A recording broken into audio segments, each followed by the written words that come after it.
ఇప్పటికే తెలుగు రాష్ట్రాలపై విరుచుకుపడుతున్న వరుణుడు మరో 4 రోజుల పాటు విజృంభిస్తాడని హెచ్చరిస్తున్నారు వాతావరణ శాఖ అధికారులు. బంగాళాఖాతంలో ఏర్పడ్డ అల్పపీడనంతో తెలుగు రాష్ట్రాల్లో మళ్లీ వర్షాలు పడుతున్నాయి. నిన్నటి నుంచి కురుస్తున్న వర్షాలు మరో 4 రోజుల పాటు కొనసాగుతాయంటున్నారు అధికారులు. ఎగువ నుంచి వస్తున్న వరదలతో జంట జలాశయాలైన ఉస్మాన్ సాగర్, హిమాయత్ సాగర్ నిండుకుండలా మారింది. 15 గేట్లు ఎత్తి ఉస్మాన్ సాగర్ నీటిని దిగువకు విడుదల చేస్తున్నారు. ఇక తెలంగాణలో అలర్ట్ విషయానికి వస్తే నిజామాబాద్, జగిత్యాల, మంచిర్యాల, వనపర్తి, నాగర్ కర్నూలు జిల్లాలో ఆరెంజ్ అలర్ట్ కొనసాగుతుంది. ఆదిలాబాద్, నిర్మల్, కొమరం భీం, కామారెడ్డి, రాజన్న సిరిసిల్ల, పెద్దపల్లి, ములుగు, సంగారెడ్డి, మెదక్, వికారాబాద్, రంగారెడ్డి, నారాయణపేట, మహబూబ్ నగర్, గద్వాల జిల్లాలో ఎల్లో అలర్ట్ కంటిన్యూ అవుతుంది.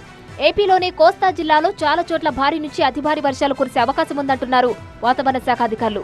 ఉత్తరాంధ్రలోని అనకాపల్లి, కాకినాడ, ఈస్ట్ గోదావరి, ఏలూరు, ఎన్టీఆర్ జిల్లాతో పాటు యానంలో భారీ వర్షాలు పడతాయని హెచ్చరిస్తున్నారు. మత్స్యకారులు సముద్రంలో వేటకు వెళ్లొద్దంటూ సూచిస్తున్నారు. ఇక ఏపీలో అలర్ట్ చూస్తే కర్నూలు, కడప, అన్నమయ్య, నెల్లూరు, ప్రకాశం, అల్లూరి, ఈస్ట్ గోదావరి, అంబేద్కర్ కోనసీమ జిల్లాలో ఎల్లో అలర్ట్ కొనసాగుతోంది.